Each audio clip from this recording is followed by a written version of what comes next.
తెలంగాణ రాష్ట్రంలో కాంగ్రెస్ పార్టీ అధికారంలోకి వచ్చిన తర్వాత నిజామాబాద్ అర్బన్ డెవలప్మెంట్ అథారిటీ ఏర్పాటై అధ్యక్షుడిగా ఎన్నికైన తర్వాత సంవత్సర కాలం పూర్తయింది.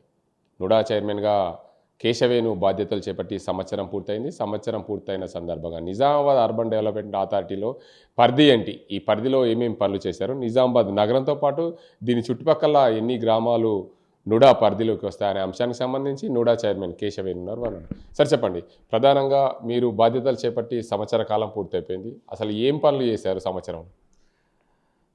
ముందుగా నేను నుడా చైర్మన్ అయి సంవత్సరం పూర్తి చేసుకున్న సందర్భంగా నాకు ఈ పదవి ఇచ్చిన రాష్ట్ర ముఖ్యమంత్రి వర్యులు మా అన్న ప్రీతమ నాయకుడు రేవంత్ అన్న గారికి, అలాగే రాష్ట్ర నాయకుడు పిసిసి అధ్యక్షుడు మహేష్ అన్న గారికి, సుదర్శన్ రెడ్డి గారు మంత్రివర్యులు, అలాగే షబ్బీర్ అలీ గారికి, ఈ నలుగురికి నేను పూర్తిగా ధన్యవాదాలు తెలియజేస్తున్నాను. నాకు ఈ అవకాశం కల్పించినందుకు, నిజామాబాద్ జిల్లా మరియు నగర ప్రజలకు సేవ చేసుకునే అవకాశం నాకు కల్పించినందుకు వారికి ధన్యవాదాలు తెలియజేస్తూ, ఈ సంవత్సర కాలంలో నుడాకు అంటే రెవెన్యూ కాస్త తగ్గినందువల్ల మేము ఒక 23 కోట్ల రూపాయలతోటి నిజామాబాద్ నగరంతో పాటు గ్రామాల్లో, రూరల్ ప్రాంతాల్లో కూడా కొన్ని మెయిన్ రోడ్స్ బాగా చెడిపి అధ్వానంగా ఉన్న రోడ్స్ వేయించడం జరుగుతుంది.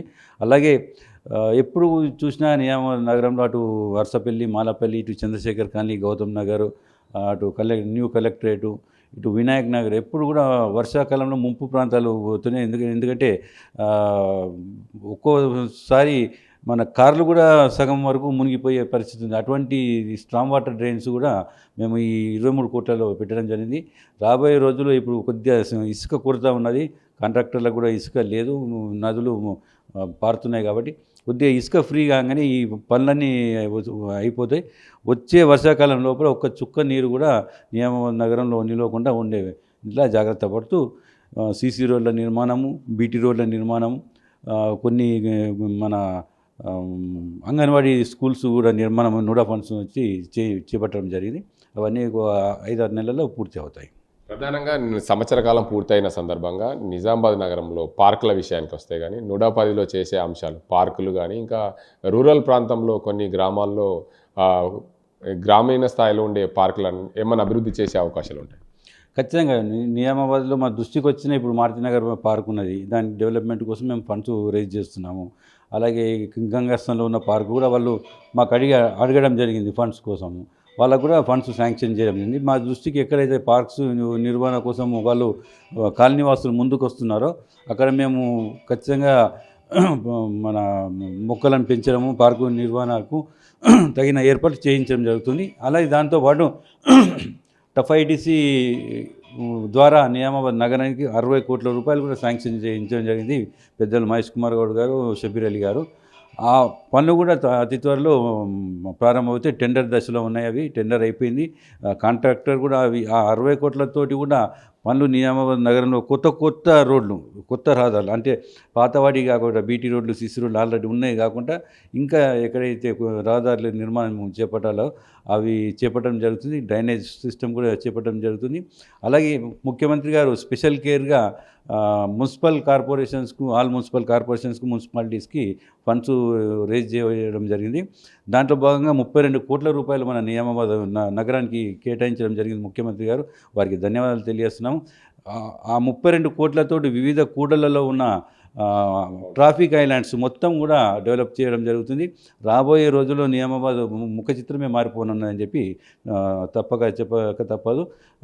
దాంట్లో డ్రైన్స్ కానీ, రహదారులు కానీ, అలాగే కల్వర్ట్స్ నిర్మాణం కానీ ప్రతి ఒక్కటి ఉంది. ముఖ్యంగా స్పెషల్ ఫోకస్గా ట్రాఫిక్ ఐలాండ్స్ మన దగ్గర 8 ట్రాఫిక్ ఐలాండ్స్ ఉన్నాయి. ఆ 8 కూడా మంచి ఒక థీమ్ ప్రకారం మనం చేపట్టడం జరుగుతుంది. ఉదాహరణకు ఇప్పుడు అంబేద్కర్ చౌరస్తా ఉన్నది, పెద్ద ట్రాఫిక్ ఐలాండ్ ఉంది.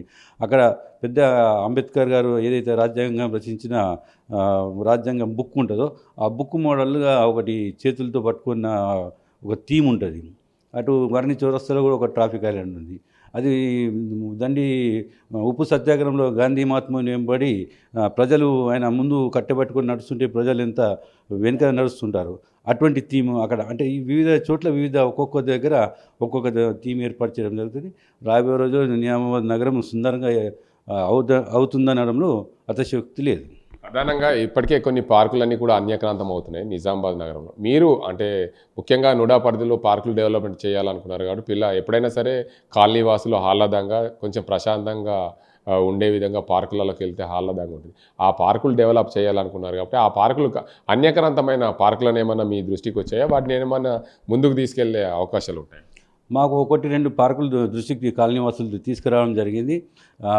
ఇమ్మీడియట్లీ మేము కమిషనర్ గారికి అది రిపోర్ట్ చేయడము, కమిషనర్ గారు వెంటనే స్పందించి టౌన్ ప్లానింగ్ వాళ్ళను పంపించి ఆ పార్కులను కూడా తిరిగి ఫెన్సింగ్ వేసి ఇది మున్సిపల్ ప్రాపర్టీ కాబట్టి ఎవరు కూడా ట్రెస్పాసర్స్ కూడా అలౌ లేదని చెప్పి అక్కడ బోర్డులు కూడా పెట్టడం జరిగింది.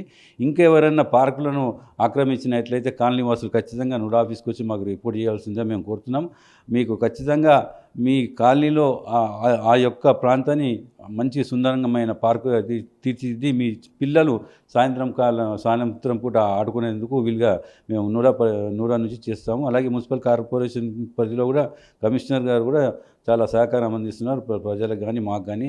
ఆయన కూడా ధన్యవాదాలు తెలియజేస్తున్నాం. ప్రధానంగా గతంలో నుడా అంటేనే మున్సిపల్ కార్పొరేషన్ పరిధిలోనే ఉండే. ఇప్పుడు నిజామాబాద్ జిల్లాలోని 5 నియోజకవర్గాల పరిధికి వ్యాపించింది. 5 నియోజకవర్గాల పరిధిలో ఎక్కడెక్కడ ఏమేమి పనులు చేసే అవకాశాలు ఉంటాయి మీకు? ఇప్పుడు మొన్న మేము లాస్ట్ మంత్ సీఎం గారిని కలవడం జరిగింది. ఇంతకుముందు 88 గ్రామాలు ఒక మున్సిపల్ కార్పొరేషన్ మాత్రమే పరిధిలో ఉండే. దాని తర్వాత గత 6 నెలల కిందము జిల్లాతో మొత్తం 3 మున్సిపాలిటీలు ఒక కార్పొరేషన్ కూడా విలీనం చేస్తూ ఒక జీవో వెలువడింది. కానీ దురదృష్టవశాత్తు ఏంటంటే సరైన జీవో ఇంకా వెలువడలేదు. నాకే కాదు, వేరే కరీంనగర్ జిల్లా కానీ వరంగల్ కానీ కూడా రాలేదు. మేము ముఖ్యమంత్రి గారి దృష్టికి తీసుకెళ్ళడం జరిగింది. అతి త్వరలో జిల్లా మొత్తం కూడా నూరా పరిధిలో వస్తుందని చెప్పి నేను ఆశాభావం వ్యక్తం చేస్తున్నాను. ఇప్పుడు మాత్రం ఈ 88 గ్రామాలు ఒక కార్పొరేషన్ ప్రాంతంలో మాత్రం డెవలప్మెంట్ మేము చేయడం జరుగుతున్నది. ప్రధానంగా ఈ 88 గ్రామాలంటే ఇటు జాతీయ రహదారి నిజామాబాద్ నుండి హైదరాబాద్ వెళ్ళే రహదారి వెంట కూడా చాలా డిచ్పల్ వరకు కూడా మీకు నుడా పరిధి వస్తుందని తెలిసింది. అయితే అక్కడ వరకు కూడా ఎక్కడైనా రోడ్డు ఇరుకులు ఉన్న ప్రాంతాల్లో కానీ అక్కడ ఏదైనా పార్కులు కానీ ఏర్పాటు చేసే అవకాశాలు ఉంటాయి? మేము ఇప్పటికే నిజామాబాద్ రూరల్ ప్రాంతానికి 3 కోట్ల రూపాయల దాకా కొత్త రహదారుల నిర్మాణం కోసం వెచ్చించడం జరిగింది. అవి కూడా ఇప్పుడు భూపతి రెడ్డి గారితో కలిసి అవి ప్రారంభోత్సవానికి కూడా మేము వెళ్ళడం జరుగుతుంది 1-2 డేస్లోనే. ఖచ్చితంగా ఇంకా ఎక్కడన్నా ఈ విలీన 88 గ్రామాలలో ఎక్కడ కూడా పార్కుల నిర్మాణం కానీ కొత్త రహదారుల నిర్మాణం కానీ ఉంటే మీరు స్వచ్ఛందంగా మీరు నోడా ఆఫీస్కి రాగలరు. మేము మీ ఇన్ఛార్జ్లు ఎవరైతే ఉంటారో అక్కడ ఎమ్మెల్యేలు కానీ ఇన్ఛార్జ్లు కానీ ఎవరైతే ఉంటారో వాళ్ళతో సంప్రదించి అట్టి రహదారులను కానీ స్ట్రాంగ్ వాటర్ డ్రైన్స్ కానీ పార్కులను కానీ పునరుద్ధరించే విధంగా మేము నోడా పరిధిలో మీ పనులు చేపట్టడం జరుగుతుంది. సంవత్సరం పూర్తయింది. నిజామాబాద్ ప్రజలకి ఏం సందేశం ఇస్తారు? నేను మొట్టమొదటి నుంచి కూడా కోరుకునేది ఒకటే, నిజామాబాద్ జిల్లాకు నగరానికి ఒక మాస్టర్ ప్లాన్ అవసరం ఉన్నది. నేను ఆ విధంగా నేను ప్రయత్నం చేస్తున్నాను. పెద్దలు మహేష్ కుమార్ గౌడ్, జిల్లా మంత్రి వారు మన సుదర్శన్ రెడ్డి గారు, షబీర్ అలీ గారితో మాట్లాడడం జరిగింది. అలాగే ఒక సమగ్ర రిపోర్టు ముఖ్యమంత్రి గారు కూడా నేను సమర్పించడం జరిగింది. ఈ మాస్టర్ ప్లాన్ ఇంప్లిమెంట్ అయితే మాత్రం నిజామాబాద్ నగరానికి ఒక కొత్త కళ వస్తుంది. ఎందుకంటే ఒక మనిషికి అందమైనది ఒక మొహమే కాబట్టి ఈ నగరాన్ని మంచిగా చేసుకుందాము. దీంట్లో ఎవరికైనా ఇబ్బందికర పరిస్థితులు వస్తే ఫ్యూచర్ జనరేషన్ కోసం మీరు ఆలోచించి మీరు స్వచ్ఛందంగా మీ ఇండ్లను తొలగించుకోవాల్సిందిగా మిమ్మల్ని కోరుతూ నిజామాబాద్ నగరంతో పాటు జిల్లాను కూడా అభివృద్ధి పదంలో తీసుకువెళ్ళవలసిందిగా మిమ్మల్ని అందరినీ కోరుతున్నాను. Thank you.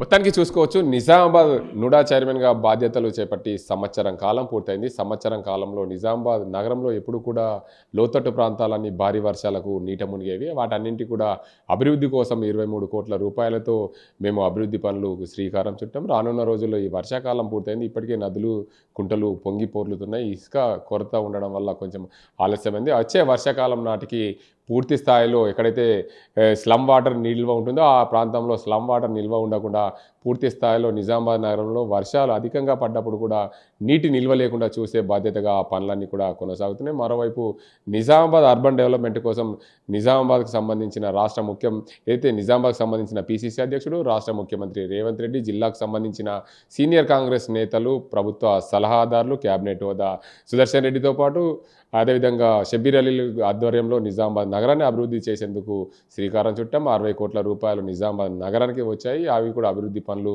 కొనసాగుతున్నాయి. దాంతోపాటు నిజామాబాద్ రూరల్ ప్రాంతంలో ఎక్కడైతే నిజామాబాద్ నుడా పరిధి 88 గ్రామాలతో పాటు నిజామాబాద్ కార్పొరేషన్ ఈ ప్రాంతంలో కూడా అన్ని రోడ్లు కొత్తగా రోడ్లు నిర్మాణం కోసం 32 కోట్ల రూపాయలు కూడా నిధులు మంజూరయ్యాయి. దానికి అంతకు సంబంధించి సీఎం రేవంత్ రెడ్డి కూడా దానికి సంబంధించి జీవో విడుదల చేశారు. రానున్న రోజుల్లో నిజామాబాద్ పూర్తి స్థాయిలో ఏదైతే నిజామాబాద్ జిల్లాను నుడా పరిధిలోకి తీసుకొస్తారో ఆ జీవో పూర్తి స్థాయిలో అమలవుతుందనే ఆశాభావం వ్యక్తం చేస్తున్నారు. నిజామాబాద్ ప్రజలకు ప్రధానంగా మాస్టర్ ప్లాన్ అవసరం. మాస్టర్ ప్లాన్ ఉంటే దాన్ని పూర్తి స్థాయిలో అందంగా తీర్చిదిద్దే దిశగా ప్రయత్నాలు సాగుతాయి. నిజామాబాద్ రాష్ట్రంలోనే నిజామాబాద్ని సుందరమైన నగరంగా తీర్చిదిద్దేందుకు నా వంతు ప్రయత్నాలు చేస్తామని చెప్తున్నారు నుడా చైర్మన్ కేశవేను. ఇది ఇక్కడ పరిస్థితి.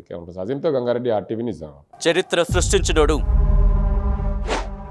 ఇప్పుడు ఆ చరిత్రని తిరగరాయబోతున్నాడు. అబద్ధాల గోడల్ని బద్దలు కొట్టి నిజాలను రాగా మీ ముందుంచబోతున్నాడు.